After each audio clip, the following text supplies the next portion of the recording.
Okay, so the other day I was on a coaching call with an agency owner inside our coaching program, Mavericks Club, and he mentioned to me that he wanted to hit 7 figures per year with his agency. And he said when he started out in the agency space, he watched hundreds of YouTube videos about how to create a good offer, how to build a personal brand, how to build systems and SOPs, how to get leads. And so I got curious, what's out there? So I decided to take it upon myself to watch some of the videos that the new gurus are making. But seriously, after watching 10 or 15 videos, everyone's literally giving the same advice. I kid you not. After watching the top 10 YouTube marketing agency channels, their advice can be summarized into these 6 points. Number 1, pick a high value skill like ads or copywriting. Number 2, build an irresistible offer. Number 3, have a personal brand. Number 4, prioritize client retention. Number 5, build systems and SOPs so you can outsource your life. And number 6, some kind of motivation to not expect instant results and be patient. Now, while this advice isn't wrong per se, if it was this easy, everyone would have a 7-figure agency. And so I wanted to make a video to go one layer deeper to all the conventional YouTube advice, so that way you can figure out what the top agencies are doing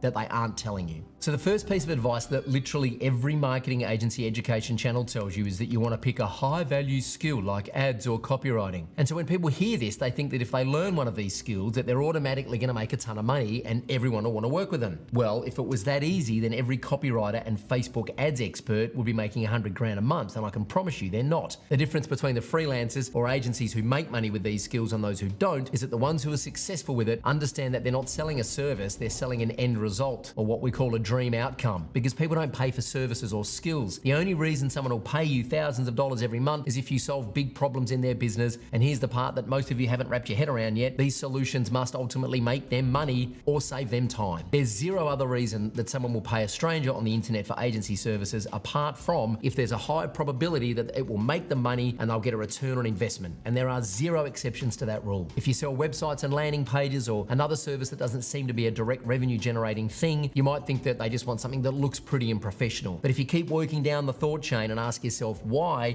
you'll understand that this is never actually the reason. They're paying for the idea that an improved website or user experience will lead to increased conversions and sales, not just because it looks good. And if you work down from the service, at the bottom, the desired result will always, every single time, be more sales, more money, or more time. And there are zero exceptions to that rule. Therefore, you need to position your high income skill as something that will generate them revenue or save them time. And the easiest way to do this is, instead of trying to fit a high income skill into a formula, start with a problem and work your way back to the skill. You need to find a specific problem that businesses are facing and offer some sort of unique offer that solves it. And this leads us into the next most common piece of advice I see, and this is by far the biggest issue with most agencies at the moment, and this is the idea of building an irresistible offer. So the most generic advice about offers I see is to do the following: promise some big end result and slap a guarantee on it, and boom, magically it's an irresistible offer. But after working with over 4,000 agencies, I can promise you this does not work. No one actually believes these offers anymore, and they're just getting more and more ridiculous. So to create an actual great offer, there are 4 critical parts that you need, and without one of them, your offer will not work and no one will buy from you. So pay attention. The first step is what we just covered: solving a real problem. If your offer doesn't address a pressing issue, you won't sign a single client. Second, your offer needs a unique system that sets you apart from the competition. High income skills aren't enough. You need a proven process that makes you irreplaceable, like our paid discovery method, which helps agencies sign better clients and scale profitably using digital roadmaps. No other programs teach this, which means we've built a moat around our business and cannot be replaced, and you need to do the same. Third, your pricing and terms must align with both client results and your business's scalability. You need to charge enough to cover OPEX, maintain a healthy margin, and avoid burnout, while also ensuring it makes sense for the client to invest. And finally, you must use a risk reversal of some sort, because it will show clients you stand behind your results, whether it's a performance-based model or a customized guarantee. If any one of these is not dialed in, your offer will not work. So go watch my full video on how to build a $100 million offer in 2024 and beyond. And in that video, I also reveal a secret bonus 5th step that only the most successful agencies in our coaching program are using to hit 7 figures. If you want to learn what it is for free, go watch that. The next most common piece of advice I see everywhere is build a personal brand. And you've probably heard it 1,000 times before. And my honest advice is forget about it, or at least the traditional way of doing it. Let me explain.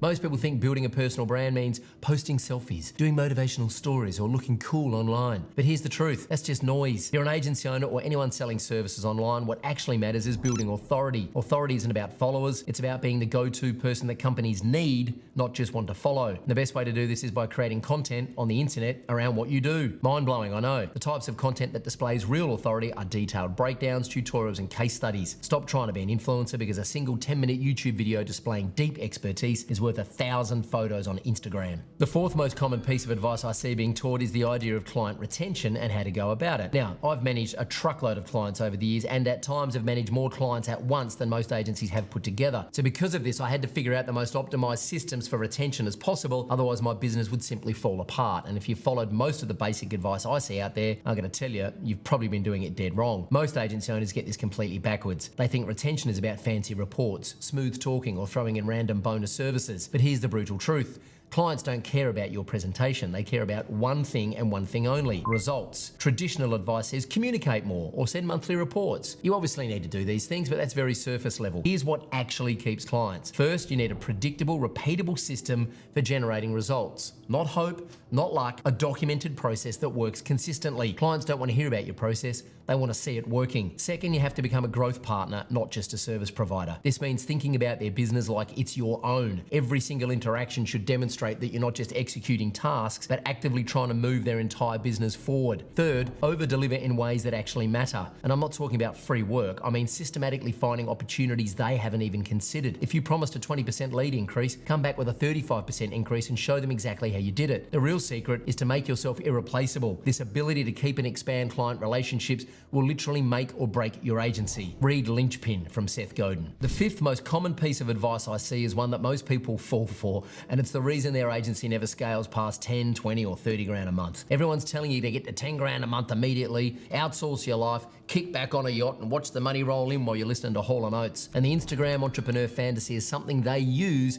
to get you to buy their course. It's just not real. Most gurus want you to believe you can just hire a few people, set up some tools, and magically become a hands-off CEO. But here's the truth. Scaling isn't about disappearing, it's about being strategically involved. Yes, you need systems. Yes, you need tools. But you can't just outsource your brain and expect to beat thousands of competitors. When you're scaling, you're not just delegating tasks, you're building a machine. And that machine needs constant strategic input. Those VAs and freelancers need direction. They need you to be thinking 3 steps ahead. The most successful agencies I know are obsessively involved in the quality of work. Not micromanaging, but understanding every single piece of the operation. They're also continuously evolving their systems, because the moment you think you've figured it out is the moment your competition catches up and you start losing out on clients and potential revenue. The last piece of advice out there that you always hear is something about being patient. And yes, while this is true, it's only true if your inputs are correct. If your inputs are correct, then success is guaranteed, but timing is not. Most people think success in business is this magical moment that just happens, but actually it's a mathematical game of testing and iteration. Making $1 billion might take one person 10 years, another 1,000 years, and it all comes down to how fast you can test different versions of your business. Here's how the game actually works. First, every business has multiple instances, different configurations of your offer, your leads, your sales process. Your job is to test these instances faster than anyone else. Second, money today is worth more than money tomorrow, so your entire goal is compressing time. How quickly can you learn? How rapidly can you make asymmetrically efficient decisions that solve massive problems with minimal effort? Speed will always be your biggest asset in business, so the faster you work, the more money you'll make. Lastly, the real shortcut is surrounding yourself with people who've already solved the problem you're facing. When you sit down with someone who's already solved the exact problems you're struggling with, you're not just getting advice, you're getting an entire operating system for success from someone who's already made every mistake you're about to make. And that can save you months or even years of painful learning by showing you exactly what not to do. That's why mentorship isn't a nice to have, it's actually your fastest path to reducing uncertainty and scaling as fast as possible. So that's my honest advice to agency owners who want to hit 7 figures in 2025. Go watch this video to learn how I'd build a 7-figure agency in 100 days if I had to start over from scratch. And if you learned something from this video, please make sure to like and subscribe. I'm Troy Dean, let's get to work.